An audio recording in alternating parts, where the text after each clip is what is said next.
меня многие задают вопрос, почему я не снимаюсь в фильмах, так как я начинала свою карьеру, вообще стала очень узнаваемой благодаря роли Айджан Гелинки в Элемнедейт. После того, как я ушла в бизнес, я такая думаю, нет, я не буду не сниматься, ничего, я далека от творчества, потому что я поняла, что я хочу быть предпринимателем. Когда человек голоден, он уже не думает о творчестве. Не все решаются именно свой творческий путь продолжить. Поэзии вас очень мало. Насколько это вас вдохновляет? Я пришла к поэзии, к сожалению, в период своего разочарования в жизни. И все, что я не могла сказать никому, я могла рассказать ручки, тетрадки. И я нашла себя в поэзии. Насколько женщина сильная и насколько она может творить в одно же время и в творчестве такие результаты шикарные и в бизнесе. Очень тяжелый процесс. Многие видят только конечный результат. Это тяжелый труд. Каждая женщина, которая занимается бизнесом, я так скажу, что в ней живет очень крутой мужик. К сожалению, то, через что я прошла, но вот эта вот девочка, она больше не будет прежней. Саламатсыздарбы, урматтуу биздин көрүүчүлөрүбүз. Мына ушундай өзгөчө менин дайым подкаст маектерим башталарын сиздер деле көнүп калдыңыздар. Алтынай Абдраимова деген ат, өзү Ати Абдраимова деп көбүнчө инстаграмда, көбүнчө кыргыздын бир ушундай поэзия кечелеринде жаркырап турган жылдыз айым болуп турат.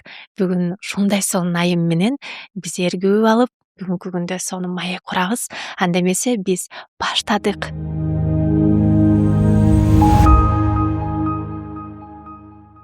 Алтынай айым, вы принимаете соавторство моей книги, поэтому, мне кажется, вы уже открыли свою страницу. На самом деле, эта книга у меня есть. Мгм. Это моя любимая книга, потому что я не люблю много книг читать, потому что очень много строк.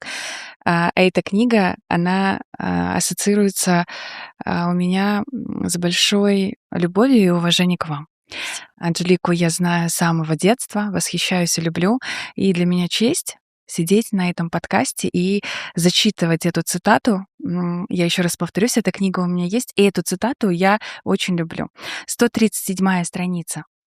А вы знали?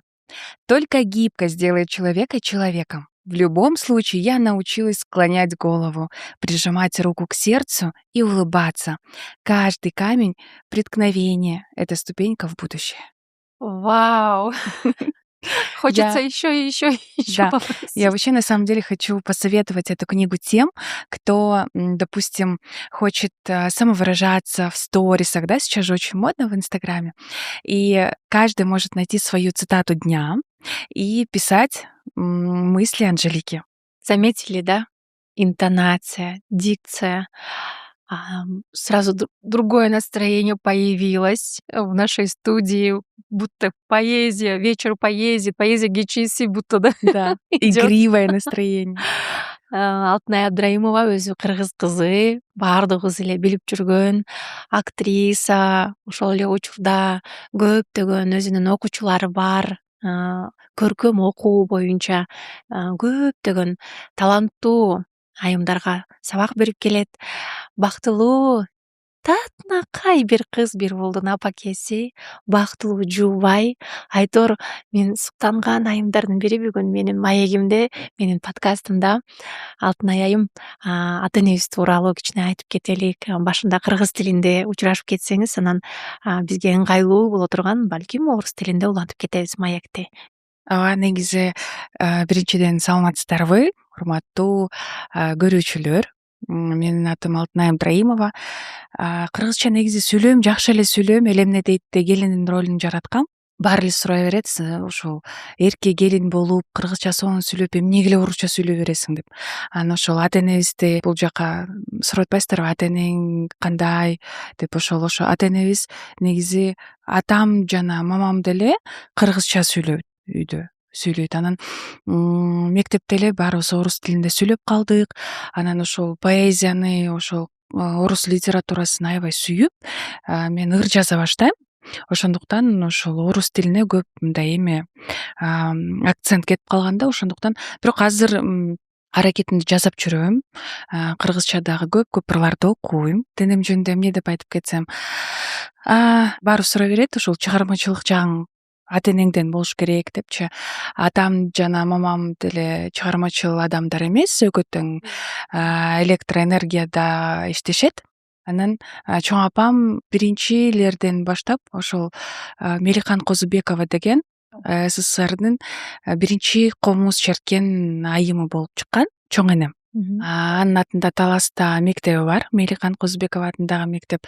Анан ошол адам негизи чыгармачыл адам болгондуктан биздин үй бүлөдө баардыгыбыз, мен, байкелерим, иним баары ушул чыгарма чөйрөсүндө жүрөбүз. Менин мамам болсо негизи ушул бизде ушул чыгармачыл адамдын неберелери деп көп ар кайсы кружокторго кандайдыр бир бизге мындай хобби болсун деп мен кайсыл гана кружокторго барган эмесмин. Ораторское искусствого барчумун кичинекей кезимде, ырдачымын, билечимин, айтор кандай кружоктор бар болсо ошол жака алып барып бизди аябай биз менен мындай занималась моя мама на самом деле. Баягы эненин эң чоң эмгеги дейт, бул баланы төрөп, ага тамак эле берип чоңойтуп койбостон дейт, баланын талантына көңүл бөлүп, балага ишенип, анан баланы түрдүү тармакта өстүрүү экен да. Бүгүнкү Алтынай айымдын таланты, анын болгон мүнөзү, айлана чөйрөсүнө жасаган бир боорукерлик мамилеси баардыгы ошол апаңыздан болуш керек деп ойлойм. Балким апаңыздын суусундугуна даамы окшошуп кететтир. Биздин Бугу ресторанынан бир суусундуктар бүгүн биздин студиябызда. Жаз мезгили келип, мынакей сүмөлөк бышып, буудайларыбыздын баардыгы мынакей бүчүр байлап, гүлдөп, мындай өсүп жаткан учуру ошол сыңарындай эле ушундай буудайдан жасалган суусундук бүгүн студиябызга келип отурат. Ыраазычылык билдиребиз. Алтынай Инстаграмда бир гана поэзия кечесин көрсөтүп келет. Бирок сахна артындагы жашоону көп билишпейт да. Мен Алтынайды сиңдим катары жана өзүнүн жеке турмушунда, жашоосунда көбүрөөк маалыматтарды билем. Ошондуктан бүгүн эжесиңди маеги болот, жөн гана микрофон коюлган, камералар турат дегендей. Алтынай айымдын бала кезинен баштап бүгүнкү күнгө чейинки жасап жаткан эмгеги, жашоо турмушу тууралуу бүгүн кеп кылсак. Окуучуларыңар дагы бул подкастты аябай күтүп жатыптыр, анткени айтат да, Алтынай айым биз менен көп деле мынтип сырдаша бербейт. Биз барабыз, поэзия үйрөнөбүз, анан кетебиз дейт да. Биз дагы сурамжылоо кылдык. Инстаграмда ким келет десек, окуучуларыбыздын баардыгы жооп берди, анткени экөөбүзгө тең катталган экен. Ну, Алтынай, если вам удобно, можете на русском продолжить нашу беседу. Это даже не подкаст, это не интервью, а это просто беседа. Кто такая Алтынай Абдраимова, так и вернусь. И как вы пришли именно к этому, да? Не все решаются именно свой творческий путь продолжить в поэзии. Вас очень мало. И в Кыргызстане только-только это становится трендом, модой, где проводите творческие вечера. И насколько это вас вдохновляет? Почему не стали уже вот актрисой в последнее время? Хочется и в кино вас видеть. Саламатсыздарбы, биз көптөн бери күтүп аткан маалыматты берүүгө даярбыз. Ооба, биздин Аманат Инвестке чалыңыздар, келиңиздер дагы 7 жылга чейин эч кандай баштапкы төлөмү жок. Айына болгону 30 000, 40 000, 50 000, 60 000ге чейин сиздин алган квадратурага жараша акчаны төлөп үйлүү болсоңуздар болот. Анда эмесе кош келиңиздер жана ошондой эле биздин офис аркылуу, Аманат Инвест аркылуу эгерде сиздер үй алсаңыздар, сиздерге жагымдуу сонун сюрприздерди биздин менеджерлер маалымат берип айтмакчы. Кош келиңиздер. Алтынай Абдраимова — это прежде всего, я могу назвать, что я дочь прежде всего, любимых родителей, избалованная, невероятно избалованный ребенок. Я единственная дочка у моих родителей. И во вторую очередь только я мама. Почему-то вот многие говорят, я больше мама, чем дочь, а я так не могу сказать, потому что я бесконечно, безмерно люблю свою маму, у меня с ней сильнейшая связь. Мне кажется, благодаря этому человеку я пришла к поэзии, потому что все начинается с мамы. Без этого человека я бы давно уже сломалась в этой жизни, и благодаря этому человеку нету человека, кого я люблю больше всего на свете. И только потом все остальные. Я не знаю, как сейчас по психологии есть какие-то установки, расстановки, но для меня на первом месте это этот человек. И благодаря этому человеку я открыла для себя мир не только поэзии, но и весь мир, который, как я поняла, может не принадлежать, если я буду в это верить. А этот человек, моя мама, человек, который дал мне эту уверенность. Я ей очень благодарна, поэтому прежде всего Алтынай Абдраимова — это избалованная дочь своих родителей. Насчет поэзии. Я пришла к поэзии, к сожалению, в период своего разочарования в жизни, потому что, оказывается, такое бывает. Когда ты избалованный ребенок, попадаешь в другую сферу, это я про личную жизнь. Мгм. Я вышла очень рано замуж, я столкнулась, как сказать, с непринятием меня, моих взглядов на жизнь. Я попала в семью, в которую, возможно, не должна была попасть. Там очень сильно я сломалась внутренне. Конечно же, я благодарю за этот опыт Всевышнего, потому что только в его руках наша судьба. И когда я разводилась уже с двумя детьми, я не могла прийти в себя и нашла себя не в подружках, не в там... Психологи. Да, я вообще ни разу не обращалась к психологам, и я нашла себя в поэзии. И первые вот строки, которые я начала писать, это была прям моя боль, моя отдушина. И все, что я не могла сказать никому, я могла рассказать ручки, тетрадки. Это вдохновение ко мне приходило под утро, утром, почему-то прям раннее утро. Я начинала писать, приходило вот это вот вдохновение. И для меня поэзия — это мой спасательный круг. Мы не только читаем, мы пишем. Мы пишем, да, Для меня это открытие. да, Насколько я знаю, многие просто читают. Но да, я, сейчас. оказывается, не обращала внимания на авторские строки, наверное, которые относятся Ати, Мгм. Нет, ваше любимое стихотворение про маму, про которую маму. часто вы Это любите авторское. спрашивать, это про... Да, это я написала своей маме. А можно будет, пожалуйста, еще раз Конечно. послушать? Посвящается человеку, которого я бесконечно люблю, моя мамочка. Я написала эти строки в порыве огромной любви к этому человеку. И, конечно же, как без строк про маму. Ты мой лучик света, мама. Ты мой шар земной. Если тебя нету рядом, мир такой пустой, ты первая любовь моя, ты мой сладкий сон, ты самый вкусный запах в мире, ты мой уютный дом. Без тебя меня нет, мама. Ты мой самый лучший друг. В этом жестоком мире, правда, не выжить мне без твоих рук. Возьми меня в свои объятия, и я прижмусь к груди. Дай мне послушать свое сердце, ведь я видела его изнутри. Аплодисменты. Я все это сидела, визуализировала, представила. Шикарные стихи. А выйдет ли книга? Есть ли сборник уже? Сборника пока нету, есть в планах, я об Мгм. этом думала, но усердно над этим не работала. Я очень хочу сборник своих стихов, их очень много, но Ну, можно. да, да, Алтынай, если стоит только захотеть. я не писатель. Я не вообще, когда эта книга вышла, очень много было хейта, осуждений, но я говорю, я просто захотела сделать, и никто не запретит мне, говорит, того, чего я хочу сделать. Здесь же, у нас, только цитаты дня. Ну, а у вас целые строки. И очень многим вашим поклонникам, ученикам, наверное, очень необходима такая же шпаргалочка, которой, которой будете вы, я не знаю, вдохновлять, мотивировать именно для, на чтение, да. Если честно, на самом деле, мне много кто пишет о том, что я первый Мгм. проходец в этом пути, да, именно поэзии. Мгм. И многие задаются вопросом, почему я пишу на русском языке.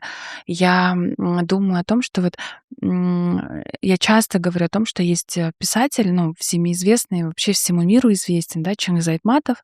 Мгм. Это, да, это человек, который писал на русском языке Да. и на кыргызском тоже, но он объяснял это тем, что я ну, как бы на весь Мгм. мир могу выйти на этом языке, то есть на русском языке. Поэтому я и писала, говорит, на русском языке, чтобы другие там национальности, страны знали, что мы, кыргызы, умеем говорить на разных языках. И не то, что даже мы умеем говорить, а мы можем писать об этом, мы можем выступать на международных конкурсах. Сейчас поэзия набирает колоссальные обороты. У нас к нам приезжает Анна Эгоян, которая собирает филармонии. И именно тогда я очень сильно вдохновилась и сказала, я обязательно соберу свою филармонию, потому что у нас есть своя поэтесса и чтец. Именно поэтому это стало такое движение вперед, и я начала заниматься творческими вечерами. И за что я хочу поблагодарить вас. Я думаю, что зрители, которые на нас смотрят сейчас, они тоже будут в шоке. Это было лет 7 назад. Анжелика одна из первых, кто увидел во мне талант не только чтения, но и видения, и пришла поддержать меня на мой первый поэтический вечер, где собрали мы всего около 30-40 человек в ресторане.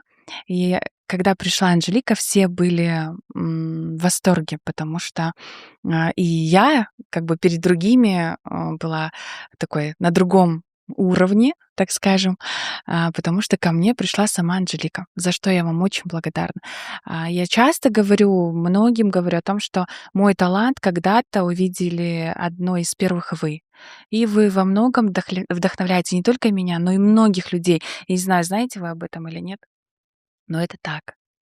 Узнаю таким образом на подкастах потом уже, когда, люди показывают уже огромные такие результаты. Но для меня, Алтынай, она не только, в узком направлении, как бы, да, только в творчестве, является там актрисой или, девушкой, которая красиво читает, но она и крутая бизнесвумен.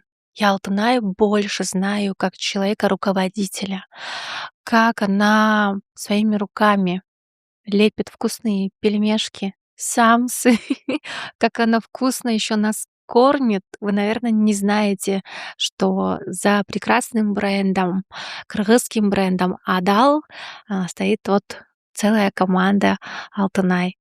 «Алтынай», наверное, мы все таки вернемся к основной беседе, где будем сейчас разговаривать, насколько женщина сильная и насколько она может творить в одно же время и творчестве такие результаты шикарные, и в бизнесе. Как это у тебя получается? Бизнес на самом деле очень тяжелый процесс. Многие видят только конечный результат. Допустим, буквально недавно, полгода назад, меня на свое интервью пригласил Чингиз Алканов, Мгм. Алкан Базары. И после этого интервью ко мне посыпалось очень много вопросов, как добиться такого успеха, Мгм. чтобы тебя приглашали на интервью, Мгм. подкасты. И первая мысль у меня была такая: это только тяжелый труд и огромный опыт.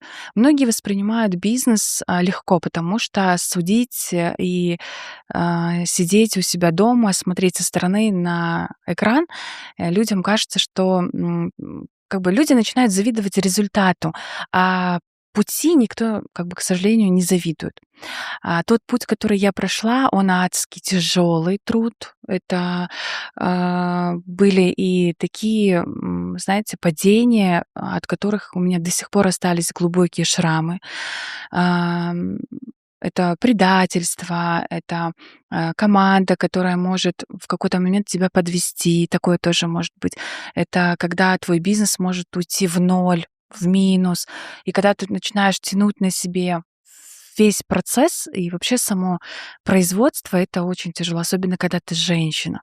И в этот момент ты становишься, наверное, забываешь о своей женской натуре и становишься мужчиной, потому что мужчина-руководитель, он более устойчив. Устойчив в чем? В плане нервов, переговорах и так далее. Я начала очень сильно превращаться в мужчину.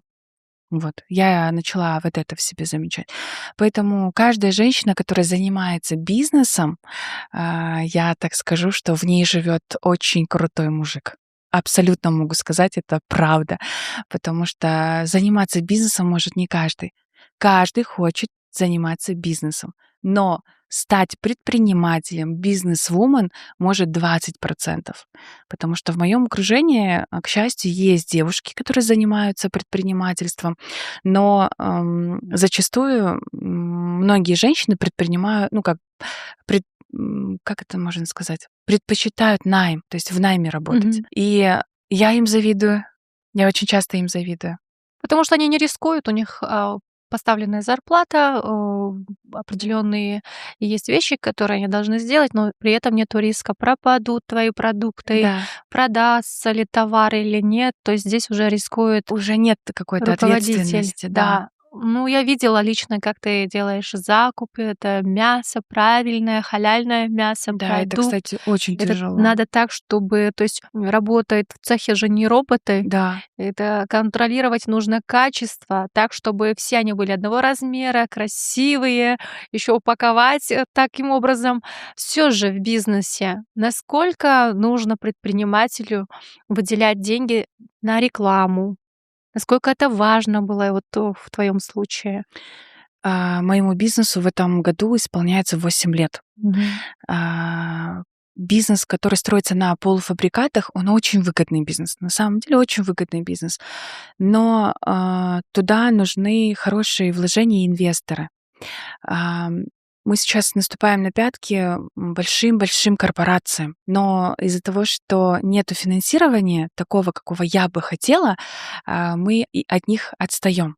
Но отстаем мы только по сбыту, но не отстаем никак по качеству. По качеству я уверена, что многие с нами даже рядом не дышат. Я могу, положа руку на сердце, это сказать, потому что все, что мы производим, мы употребляем. То есть употребляют мои дети, родители, все мои подруги, все мои знакомые. А, Вы сказали о том, что я сама леплю. Это на самом деле не так. Я специально Я просто в в этом роликах бизнесе снимаюсь, да? да-да-да. Я в этом бизнесе для того, чтобы помогать таким же женщинам, как и я. Женщинам, которые не умеют готовить. Допустим, Мгм. есть такие. Сейчас большинство женщин, вот, допустим, когда вы стояли у плиты последний раз?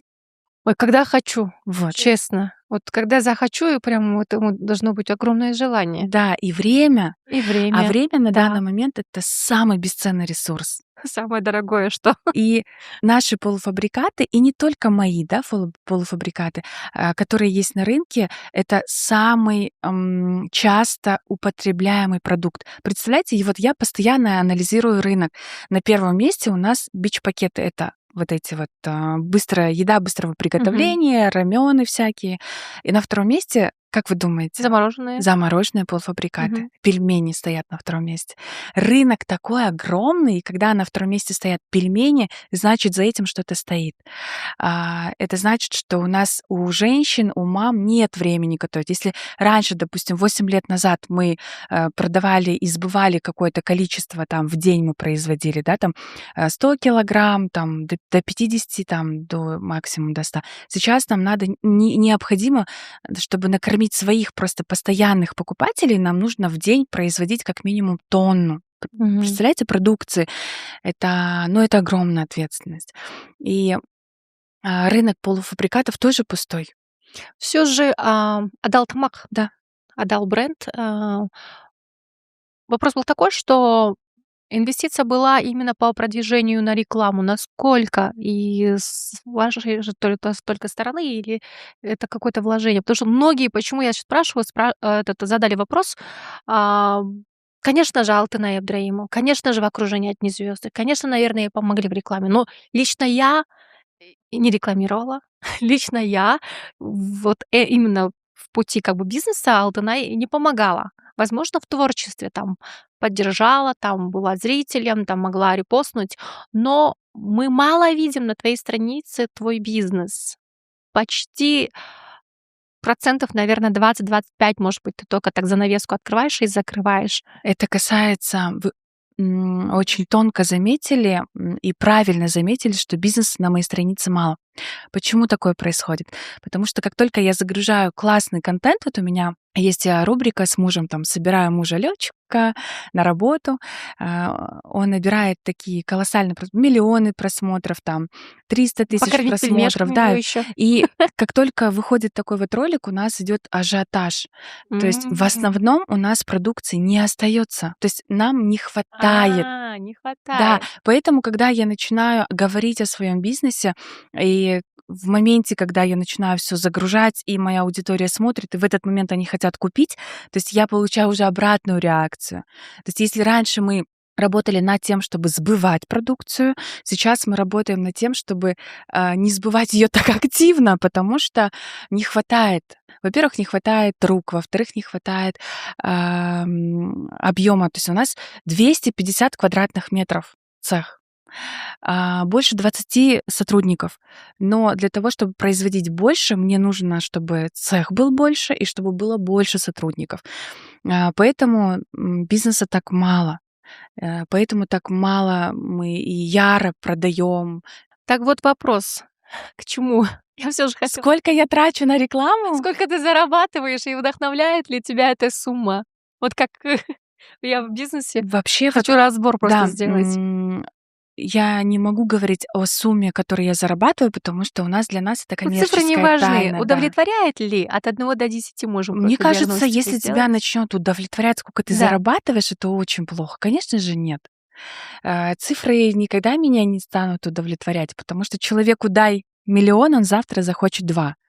Я думаю, что это, наоборот, хорошо. Это человеческий фактор.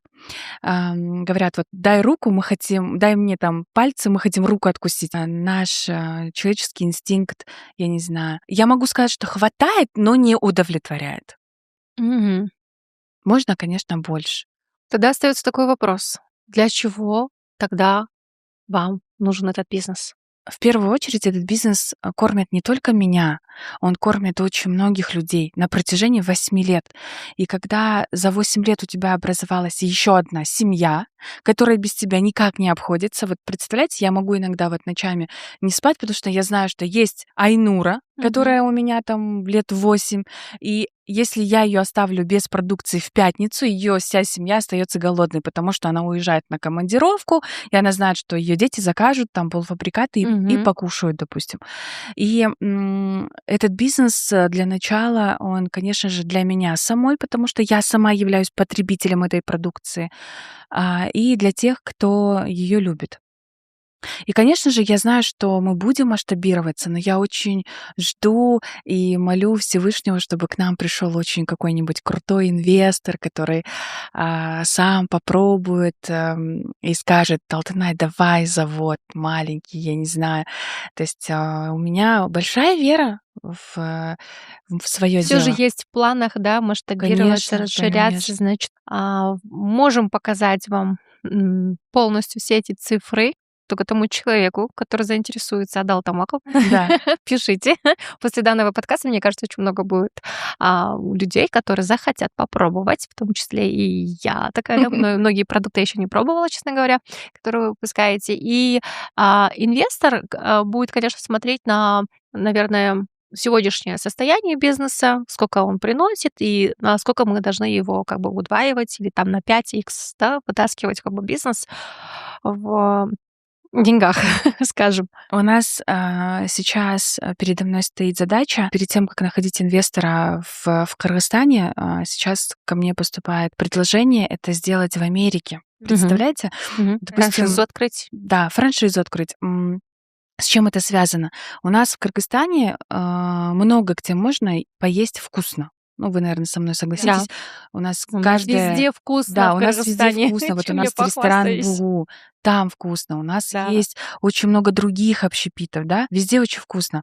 И везде у нас халяльная еда. У меня есть друг, который работает, живет в Америке, и он зачастую сталкивается с тем, что говорит, вот мне, как мужчине, да, одинокому, очень тяжело находить еду. Допустим, когда я Тем нахожусь в более дороге, халяльную. да, халяльную.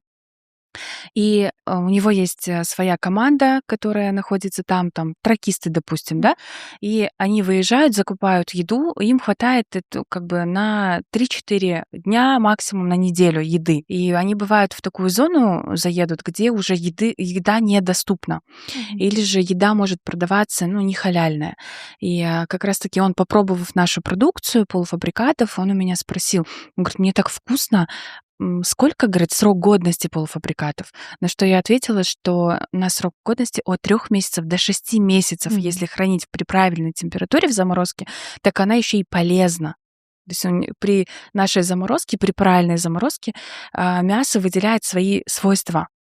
Допустим, мы же как любим? Сразу берем, начинаем готовить, но перед этим мы замораживаем. Когда мы замораживаем мясо, оно сохраняет в себе все классные, хорошие качества. Поэтому мы как бы ее замораживаем. И вот сейчас у нас есть в планах это сделать в Америке, потому что в Америке цифры совсем другие. Если мы говорим о цифрах здесь, там, допустим, если цех может условно зарабатывать там 1,5-2 миллиона в месяц, то в Америке это цифры уже в долларах. Представляете? Да. И он мне посчитал, условно, у него есть команда, состоящая там из 2000 человек. Он говорит, минимально, говорит, давай возьмем 2000 человек. 2000 человек, они закупаются там, допустим, продукции на $300, потому что у нас цены, мы сравнивали цены, у нас такие же цены. Представляете, мясо, которое у нас стоит, которое я покупаю в цех, там сейчас у нас вырезка стоит 1050 сомов на рынке. Я не знаю, куда девается наше мясо. В Америке стоит точно так же. Представляете, вот мы даже сделали полностью калькуляцию, посчитали, сколько стоит мясо, картошка там и так далее, лук. У нас, соответственно, нету разницы. Наши продукты стоят так же, как и в Америке. Даже дороже. Возможно, где-то да. Мы были в Бразилии, и огромный кусочек килограммового стейка, там стоимость была за полцены, ну, сколько у нас стоит. Вот представляете? И я говорю, почему? насколько? Говорит, у нас еще, ну, это ангусы, да, порода вот этих огромных. Говядина, Мгм. коровы, да, Да, скажу. корова. Они просто размером еще огромные. У них и мясо очень вкусное. И что я недавно узнала, что наше мясо, наши продукты экспортируются в другие страны, а мы получаем мясо из Да. Бразилии и вот Из этих наших Индии к нам ресторанах сейчас завозят бычковое мясо. продаются не местное мясо, Да. не местная Да, говядина. да, представляете, когда мы начали искать по рынку мясо, это было буквально недавно, на меня вышли люди и говорят, попробуйте у нас мясо бычков из Индии, такое же мясо. Там халяль, все, у нас сертификаты. Я говорю, нет, я даже не стала пробовать, но дефицит у нас страшный. Мясо очень дорогое. Поэтому, когда встал вопрос об инвестициях, я поняла, что это дело нужно открывать в тех местах, где реально есть потребность, и там цифры просто, ну, там те цифры, которые мы посчитали, это очень большие цифры на самом деле. Поэтому сейчас цель у нас стоит Америка. Но все же мясо отличается. Вот в Дубае, допустим, да, мясо вообще невкусное. М. И я когда узнала, что именно в ресторан Нусрета поступает мясо из Кыргызстана, я была в шоке, потому что кусочек $500 стоит. Я говорю, за $500 я полбыка могу Да, купить в да. Бишкеке, да? И почему? Говорит, потому что привозят, говорит, и самое вкусное мясо — это мясо Кыргызстана. Да. Для меня это было тоже открытием в Дубае. Я потом говорю, воздержусь в следующий раз. Но я уже Да. не буду, наверное, есть. Потому что за границей ты начинаешь это все считать, переводить на свои сомы. Но удачи в Америке, если откроетесь, я думаю, будем гордиться, что наши, опять-таки скажу, наши, да, делают такие дела за пределами своей страны, и все же мы остаемся патриотами своей страны. Где бы мы, в какой бы стране чё ни зарабатывали, мы все равно тащимся в Кыргызстан. Конечно, Мы хотим, чтобы конечно. мы жили у себя в стране очень хорошо.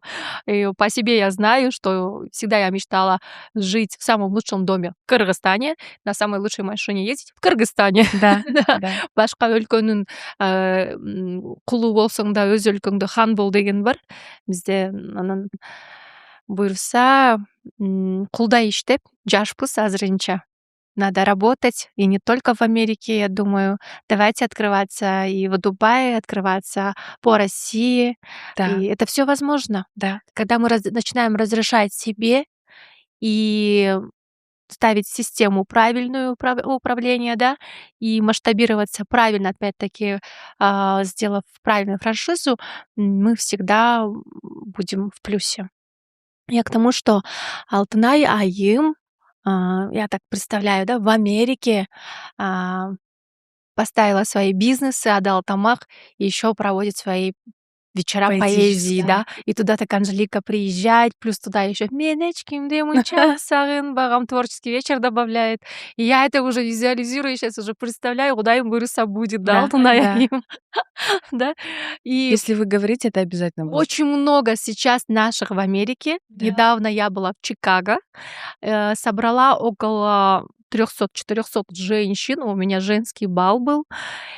И среди них, процентов, наверное, 70 точно хотят на сцену.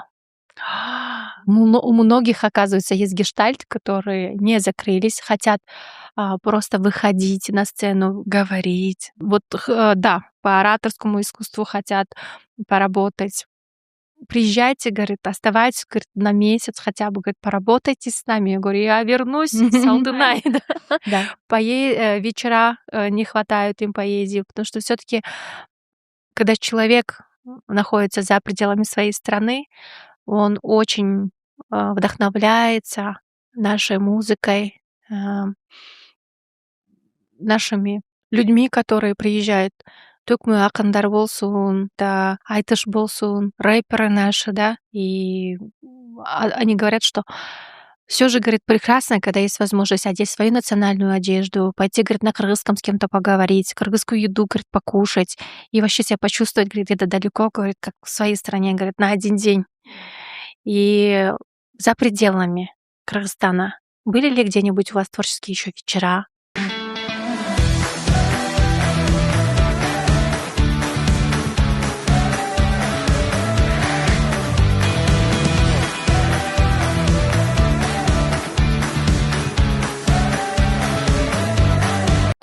Ни разу не было. Сейчас я над этим работаю. Я знаю, что я могу выступать на сцене с многими чтецами, которые есть сейчас, допустим, по всей Мгм. России. Поэтому я делаю очень большой акцент на русскую аудиторию. Мгм. Мне русские писательницы пишут. Есть Логинова Валя, там есть вот мы с дочкой недавно читали стихи про маму. «Мама — это храм». Вот это стихотворение. Автор она мне написала и сказала, говорит, она есть даже в комментариях, она говорит, это прекрасное прочтение, и почему-то многие русские меня путают с казашкой. Она говорит, да, казашка, я не знаю почему. И я поэтому у меня вот это вот стремление вот выйти на сцену и сказать вот там Алтынай, Абдраимова с Кыргызстана читать стихи на русском. И у меня есть цель, у них есть проводится конкурс чтецов, и им дарят такое пушкинское Мгм. перо. Я думаю, что я стремлюсь к тому, чтобы его забрать и привезти его сюда, потому что мне кажется, что я могу это сделать.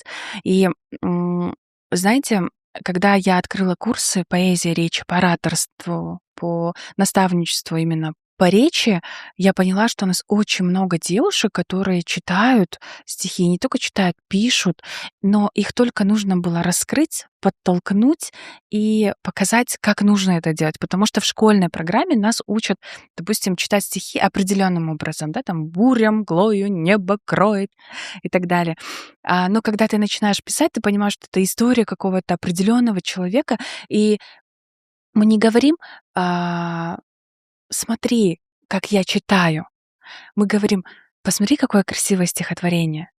Там, допустим, да, примеру, очень люблю Мгм. приводить пример вот это стихотворение про мальчика, который говорит: «Мама, я встретил девочку. Она смешная и смелая, носит рубашку в клеточку, целуется, как умелая. Я и про фильмы, и блока. Я и букеты ромашек, а мама ее. Ему сколько? Молод, беден не наш». Вот что такое стихи. Это эмоции. А мы почему-то читаем стихи безэмоционально. Вот не Что монотонно. монотонно. Я выступала недавно в филармонии. У Я нас есть была до классный. этого еще на кыргызском вы Да, читали. да, Единственная была вот Алтынай, которая с эмоциями такая да. вышла, и высокие были, ну, какая по нотам уже, да, Мгм, определяя в голосе, и низкие такие мгм. ноты были, и в то же время мне казалось, будто на сцене несколько человек. Да, да. И после этого выступления я получила очень много хейта в свою сторону. Почему? Мне сказали, ну, во-первых, сен кыргызча окуп эле кой. Вот так вот мне начали писать. То есть мнения разделились на два. Я слышала очень много аплодисментов в свою сторону в этот день. Да, нам очень Да, понравилось всем. но я услышала уже Кто сидели в за зале. кулисами, да, Ага. что, ну, кыргызча так не читают. Кыргызча негизи биз мындай уялып окушубуз керек, сүйүнүп мен сени сүйөм деп айтпайбыз. Ушундай Мен деп сени айтабыз. сүйөм. Да? Акырын мындай сүйөм деп да айтпайм, мындай тартынып, мындай сүйүү деген бизге ушундай берилет деп анан бизди мындай воспитывать эткенде дагы акырын күл, ыйлаба, Бир нерсе болуп кетет. ооба, айтпа, эмне там громко сүйлөбө. И оказывается, мы настолько к этому привыкли, что когда даже девочки, ученицы, которые ко мне приходят и начинают читать кыргызское произведение, да, там, они у меня так начинают читать. «Илям жатып, кайра күлүп ойгондум, анан сага алпарчу жолдордун». То есть вот такое какое-то, да, монотонное прочтение. А потом я говорю: «А почему вы так читаете?» Говорят: «Ну, пародируем тех, кто у нас есть». А потом я показываю, как можно читать, Можно и так. а можно по-другому. «Ыйлап жатып, кайра күлүп ойгондум, анан сага алпарчу жолдордун кучагыңда кубанычка мас болуп, жалгыз гана сен жөнүндө ойлондум. Анжелика, неге мынча жаралгансың башкача? Сенин дүйнөң аруу, жарык да таза». Уялтып жибердиң го Да. мени. И м, Бирдеке айтайын дедим, анан айта элем. Аябай мындай болду да. поэтому можно, да, можно читать стихи ровно так, как ты это чувствуешь. И на самом деле многие, кто сейчас, как я определяю, кто сидит передо мной? Только по его речи. Не потому, как он одет, не потому, как он выглядит, не потому, как он там накрашен, И сколько у голос него говорит о многом, украшений. да? Конечно, когда человек начинает открывать рот, ты сразу понимаешь, кто перед тобой Насколько сидит. он в себе уверен, Да, человек. голос выдает абсолютно ваше полное состояние. Если вы грустите, голос будет по-другому выходить. Если вы счастливы, голос совсем по-другому играет. И многие не знают, что голос — это мышца. То есть почему образовалась вообще этот курс поэзии речи? Я его не планировала, так как у меня есть свой, да, как бы источник дохода. Я больше его начала раскрывать для тех людей, которые начали у меня спрашивать: «Алтынай, я хочу красиво говорить, я стесняюсь говорить». Вот когда-то муж мне сказал, что у меня некрасивый голос. И там они начинают разговаривать на другой тональности. То есть девушки в основном, боясь обидеть кого-то, да, там, живут со свекровью, они начинают не своим голосом, красивым тембром, да, разговаривать, они начинают на высший тон подниматься, остаются в этом голосе и даже не подозревают, что у них есть другие голосовые связки. А голос — это такой, это как пианино. Допустим, мы, оказывается, используем только 8 нот.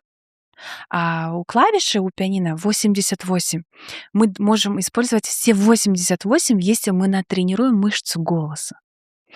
Вот. И я учу не только красиво говорить или звучать, я учу говорить с душой, чтобы тебя слушали. Потому что в любой компании, когда ты приходишь, и на тебя могут обратить внимание только тогда, когда ты начинаешь разговаривать. А голос — это самый сильный инструмент, который у нас есть. И зачастую мы его не используем или используем неправильно. Мгм. Или не знаем, как его наполнять так, чтобы человек, который рядом с тобой сидел, он восхищался, на тебя смотрел и вот испытывал вот эти вот эмоции.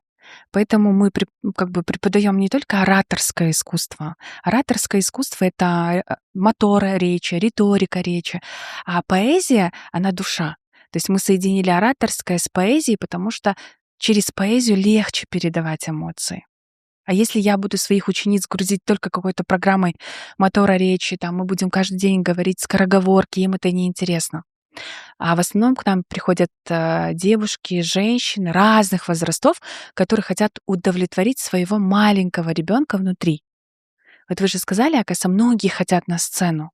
Я никогда об этом не задумывалась, потому что я практически выросла на сцене. Я в детстве всегда была ведущей там на каких-то мероприятиях. Потом меня мама отдала в таберик, я там танцевала, пела. То есть все то, что я владею сейчас, это все навык. Ну и для тебя это все кажется обычной Да, нормой, да, нормой жизни, да, а да, для кого-то это огромная большая мечта. да, Выйти на сцену, просто там объявить кого-то, да, да, в роли да, ведущей себя почувствовать. да. Но никогда не поздно. И сколько бы вам сейчас лет не было, 50, пускай будет 60, даже 70, нужно закрывать этот гештальт. Да, я часто говорю, что возраст, который указан в паспорте, он никак не может Да. прикасаться к вашему настоящему возрасту внутри. Потому что, допустим, мне до сих пор там лет 19, я не чувствую себя 30 там какой-то Плюс. плюс девушкой. У меня есть вот эта вот внутри маленькая девочка, 19-летняя, задорная, верит в чудо, Позитивная. позитивная, да. И я думаю, что у души нет возраста, и только глупый человек может нас оценивать по возрасту. Я думаю, что не только у женщин, но и у многих мужчин, наверное, есть такие же мечты. Не только выйти на сцену, сняться в фильме, сделать себе хорошую, красивую фотосессию. Но почему-то наши мужчины, да, в частности, именно кыргызские мужчины, они не считают как-то это нормальной вещью, да, и говорят: "Ну, мен не артист белем или не буду". На самом деле они очень сильно хотят. Как Да. перебороть вот По поводу мужчин больше всего мотивируют только деньги. Если нас может мотивировать что-то такое там, сцена и так далее, мужчин можно замотивировать деньгами. Допустим, я тебе заплачу, что ли? допустим, Они же не согласятся. моего мужа можно замотивировать только так, Да? потому что он у То меня есть за каждый ролик такой. мы оплачиваем? Я говорю ему: "Да, мне заплатят столько денег". То есть я, значит, в какой-то А, период у тебя денег спрашивать не буду. Ну, пожалуйста, снимись. Он такой говорит: "Сколько тебе заплатят?" Я говорю: "Вот столько". Говорит: "Хорошо". а. Мой муж, он сам по себе очень далек от творчества. Он считает, что у него нет ни голоса, ни харизмы и так далее. Хотя человек, который смотрит на него влюбленными глазами, он видит все его хорошие качества. У меня М. мой муж, он сам в военной структуре, он военный летчик, он у меня очень красивый, харизматичный, но об этом никак не подозревает. Если ему говорить комплименты, мне иногда кажется, что он думает, что я вру ему там и так далее. Но на самом деле так. Как только я загружаю его в "Инстаграм", я получаю огромное количество хейта, но мой муж почему-то получает все комплименты мира. Не только от женщин. Мгм. Мой муж пользуется популярностью и у мужчин. Поэтому если мотивировать мужчину, именно на там сцену, на какие-то там мероприятия, то только деньги. Я так думаю. Потому что у меня есть брат, он тоже занимается сейчас блогом. Вначале он, это не любил, то есть он говорил: "Да ну, это такое не мужское это дело". Потом он видит, как моя Дженешка начала зарабатывать. Она сейчас в просторах интернета очень популярная блогерша. Ее зовут Гусейнова Сабина. М. А, и сейчас она является амбассадором многих банков, проектов. Представляете? И когда он это увидел, он понял, что нужно выходить за рамки, как бы из зоны комфорта. Сейчас он ведет свой блог, успешно. Сейчас они оба являются амбассадорами банков, там Компаньон, потом Мебелин, они амбассадоры, М-банк. То есть очень много таких у них коллабораций с огромными компаниями. И я думаю, что мужчин Но все же, можно мне кажется, замотивировать только мужчины так. больше думают, то или мне дейт, что люди скажут, Да, сразу начинают стесняться там своих друзей, у которых нет опыта в этой сфере. В частности, я что замечаю, когда я говорю: "Давайте там насчет личного бренда, да, попробуйте, это вам очень, ну, вот поможет в вашем бизнесе". То есть есть бизнес, но сейчас же рынок как работает? Они больше доверяют человеку, нежели твоему бизнесу, да, кто за да. этим стоит. И обязательно любому предпринимателю, даже будь женщине или мужчине, вот предпринимателю я просто скажу, очень важно заниматься своим личным брендом вот на сегодняшний день, потому что это ваша визитная карточка.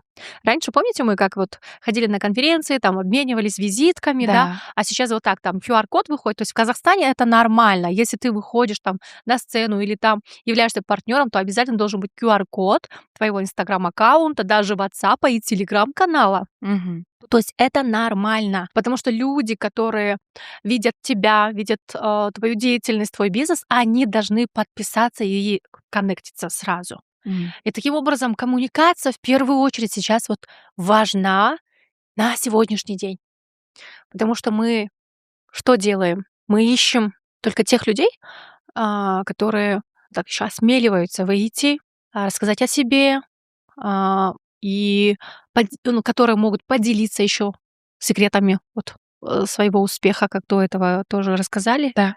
что стоит за Адал Тамак, да, и что вообще за вашим творчеством. Что я понимаю? Огромный труд, но и терпение. Да. Есть сходство у нас здесь. Мгм. Это то же самое творчество. Это для моей души тоже, наверное, как и что у меня прям ты, вы, ты же. Да. Ну, всегда, не знаю, или так меня воспитали, есть вот какая-то граница между, вот когда интервью я беру, между моими, сказать, собеседниками, Мгм. вы, потом ты, ну, давайте все таки на ты, да, определись. Между вот тобой и мной как бы есть очень много таких сходств, да. Работает тоже у меня мужские дела, строительство, бизнес, там окружают меня мужчины. Опять-таки среди них я себя иногда мужчиной Да. чувствую, начинаю с ними спорить, там тягаться, там у кого что там круче, там у кого какие продажи. Плюс-минус все таки строительство — это не женская работа. И в этот момент также я почувствовала себя уже мужчиной, Да. где я, принимаю резкие решения, я могу резко что то сказать, резко там что то как-то нагрубить. А со стороны прям чувствуется, что как бы Да. не та Анжелика, которая была там, да, улыбалась, Лёгкая. ходила, люди так представляют себя очень нежненькой такой, там, за этой улыбкой, наверно, какая-нибудь глупышка такая, да, красивая, которой просто повезло в жизни Да. дыгынды. А на самом деле, бывает такое, что в бизнесе круглыми сутками делаешь те вещи, даже не осилят там некоторые мужчины, скажем, да. Да, Терпения, мне кажется, у женщин больше, конечно. чем мужчин, да, Я, темпе. почему. И творчество меня спасает в Да, этом да, моменте. Я да-да-да. сколько уходила со сцены, сколько хочу уйти, вообще закрыть свой блогинг даже, У думаю меня потом. постоянно Нет. такое. После у меня многие задают вопрос, почему я не снимаюсь в фильмах. Ага. Так как я начинала свою карьеру, вообще стала очень узнаваемой благодаря роли, Айджан Гелинки, да, в "Элимнедейт". И до сих пор по сей день меня узнают именно по этой роли. Вот постоянно вот это: Элимнедейт, вот мы в Ош с вами слетали". Там тоже вот именно подходили, фотографировались благодаря этой роли. Но после того, как я ушла в бизнес, я такая думаю: "Нет, я не буду ни сниматься, ничего, я далека от творчества", потому что я поняла, что я хочу быть предпринимателем. Не то чтобы, наверное, даже хочу, а скорее это нужда. Когда человек, голоден, он уже, не думает о творчестве. Потому что ему нужно, воспитывать детей, поднимать их на ноги, оплачивать их садики, там, расходы и так далее. Я очень рано повзрослела. И в какой-то момент, когда я помню себя очень четко, я ехала на машине, меня остановил гаишник. Я ехала с цеха вся такая загруженная, у меня закупы, там, магазины, с которыми я должна буду поговорить. И подходит гаишник, взрослый мужчина, там, лет 45. Он спрашивает у меня документы, и я с ним разговариваю как мужик. Я говорю: как зовут вас? Он говорит: Азамат. И знаете, что я говорю? Я говорю: ай, Азаке, давай договоримся, ну, я спешу, короче, что там надо? И Чаще да, баталили, да? давай там напиши штраф, что надо написать, что я Они там тогда нарушила. байки там, Да, и в извините, какой-то там. момент у меня вот это вот включилась во мне другая натура, и я себе говорю: когда ты такой стала? Я начала с мужчиной разговаривать на мужском языке. И а, когда я приняла решение заниматься поэзией углубленно, когда мой муж мне сказал: слушай, если бы ты была мужчиной, я бы был бы твоим братишкой, рядом ходил бы всегда. Вот, говорит, твоя мужская черта, говорит, ты вот классным мужиком была. Вы представляете? В этот момент я поняла, что так, возвращаемся в поэзию. Что Благодаря так уже поэзии, нельзя. да, благодаря поэзии я нашла свою судьбу, и поэтому я потихоньку обратно ушла и начала свою душу наполнять уже такой Ай, женской натурой. Потому что иногда, когда я забываю, что я поэтесса, там, мгм. ведущая, во мне включается мужик. Его, я даже знаю, это мой альтер-эго, его зовут Алтынбек. Вот, он такой решала, человек, который может со всеми поговорить и решить любую проблему, которая есть у Алтынай, допустим, да. Поэтому, мне кажется, и многие женщины, которые ко мне даже Но сейчас это очень приходят, хорошее качество, да, мне кажется. иметь альтер-эго. Потому что, знаешь, ты живешь без маски. Ты просто женщиной не притворяешься. М, Ты в одно же то же время остаешься просто человеком. В тебе есть вот этот человек, это искренность, ты такая, какая ты есть. Ты просто подстраиваешься под людей так, чтобы решить быстро этот вопрос. Это решительность в первую очередь, я думаю. мгм. Вот в тебе есть классная решительность, что и в бизнесе, что и в твоих ну вот, и в карьере же обязательно это. Да. Строить карьеру — это очень трудно. И карьеру строят, кстати, только люди, у которых есть вот такое качество — смелость и решительность. Вот, я недавно только увидела у вас в сторис один ролик, он мне очень сильно запал в душу. Я поняла, что к сожалению, благодаря таким ситуациям женщина становится другой. Это момент, когда в фильме «Малефисента» Мгм. влюбленной молодой озорной девушке отрезают крылья, и на следующий день она просто становится ведьмой. Да, то есть, к сожалению, многие женщины, я не знаю, практически абсолютно все в моем окружении — это те, которым отрезали крылья, и им приходится летать на метле, и приходится быть и алтынбеками, и ведьмами, и решалами, да, и так далее. И этот ролик, он до сих пор у меня почему-то вот ассоциируется с сильными женщинами. К сожалению, в момент, когда нам отрезают крылья, мы хочешь не хочешь становимся сильными, потому что я думаю, что та избалованная девочка, если к ней вернуться, и сейчас она бы на меня посмотрела со стороны, она бы себя не узнала. Я в этом абсолютно уверена, потому что та жизнь, которую я рисовала в лет 18, и та жизнь, которая есть у меня сейчас, я могу сказать, что это полное разочарование. Я не боюсь этого, это искренне. М, Да. И я думаю, Но что... надо возвращаться. Стоп. Вот здесь вот стоп. Мгм. Если, да, у вас тоже, как бы когда-то отрезали крылья, скажем, да, и стали той самой такой, как сказать, ну, не хочу вот прям, да, в нашем эфире, ну, такой смелой скажу, да, не для всех удобно, если вы стали, то можно будет вернуться именно в тот момент, когда вы были принцессой. Это, возможно, момент до замужества. Это, возможно, момент, вот в моем возрасте, мне было 8 лет. Я была очень такой старышкой, нежной девочкой, надели мне большие туфельки и впервые пригласили на огромную большую сцену. И я помню, стояла, и вот эту У девочку меня я всегда слезы. вспоминаю. У Вот меня эту прям девочку я слезы. всегда хочу обнять. И вот в каком возрасте ты вот эту нежность чувствуешь? Вот эту Алтынай, где Я, Алтынбека еще не было.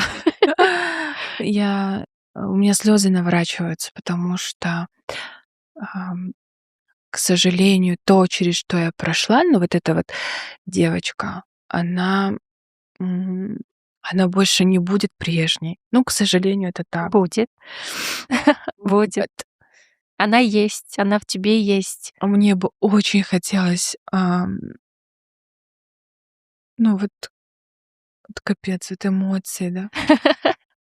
И никогда не собиралась плакать в интервью. Я Ну, людей не что-то так мы не это, да? понимала людей, которые Знаете, плачут на интервью. Ах, я её вспомнила просто. она есть. Все-таки нам надо вернуться туда и Да, остаться я её тоже. вспомнила, и, Да. почему-то мне стало, м, от этого очень грустно и обидно, потому что она, если к ней вернуться, она даже не представляет, через что ей нужно пройти. И я даже не знаю, вот говорят, что многие вот сейчас поставить там меня, там, 16-летнюю, и спросить, что бы ты ей сказала, я даже не знаю, что бы я ей сказала. Я бы так не хотела её разочаровывать, и я бы не нашла слов, к сожалению. Мне кажется, она меня увидела бы и сразу поняла, что что-то не так в её жизни. Мне кажется, маленькая Алтынай увидела себя с сильной стороны, и она прекрасно знает, что Алтынай 30+ никогда ее как бы не покидала. Она с ней вместе всегда. Она ее защищает, она всегда с ней. Мне кажется, к той Алтынай нам нужно вернуться и сказать: у тебя все будет прекрасно, классно, но у тебя еще есть обратная сторона еще медали. Твоя сильная сторона есть, но она будет выходить тогда, когда нужно, когда потребуется. Мгм. Но мне кажется, все же вот сторона другая, да, где нежная Алтынай, которая может показать свои эмоции таким образом, свои слезы, она для меня остается той же маленькой, той же прекрасной девочкой. Я вот вижу эту девочку. Благодаря, наверное, сильному человеку, мужу, наверное, это все-таки вернулось к той Алтынай. И все же мы иногда не хотим отпускать вот эти трудные моменты, свои испытания в жизни. Почему? Потому что мы не хотим, а, как бы сказать, чтобы это повторялось, да, в нашей жизни. Да, есть определенные моменты и люди, которых ты, не можешь простить, и ты начинаешь работать над собой, что нужно их прощать, нужно их понять, принять. Но в какой-то момент я просто отстала от себя и поняла, если я не люблю этих людей, я просто их не люблю. И если я не могу их простить, я не буду заставлять себя этого делать. М, К такой мудрости я еще не пришла, чтобы до конца простить какие-то определенные ситуации, потому что, к сожалению, благодаря этим людям, эти крылья, они ко мне никак не вернутся. И мне бы очень хотелось, чтобы я наконец-то обрела внутренний покой. Э, но, к счастью, говорят же, после каждой тягости облегчение. Мое облегчение в моих детях, в моем прекрасном муже, которого я вымолила, выпросила у Всевышнего, именно такого, каким он является на данный момент. А сила в том, наверное, все-таки, чтобы простить и быть прощающей, наверное. Многим не по силу прощать некоторые вещи, ну, людям, скажем, да, которых ты, может быть, в свое время считала очень близким. А, Только близкие и делают же нам больно. Не только И не близкие, только. А, наверное, Я с скорее близкими не всего. могу ругаться, я близким не могу прям обидеться или там держать зла, но это надо еще заслужить. Настолько надо сделать очень плохо, чтобы я этого человека еще вычеркнула, скажу, да. Но если я вычеркиваю, то все, назад пути нет. Вот есть такое у меня в характере. И это очень большим плюсом играет, потому что я перестаю держать зла на этих людей, когда я их отпускаю и вычеркиваю. Есть такой классный метод написать имена этих людей на листочке. Я Мы с об тобой этом сегодня сейчас слышала. поедем в горы, Да, и отпустим напишем, и этих людей и в сожжем. пепел просто так улетайте. Да. Да, и версия сильной, в то же время нежной, женственной, прекрасной Алтынай есть еще впереди. 2 раза больше еще столько же возраста. То есть если 30, то ты считаешь, что всего лишь 30% ты прожила от 100. 30% только мы прожили, представляешь?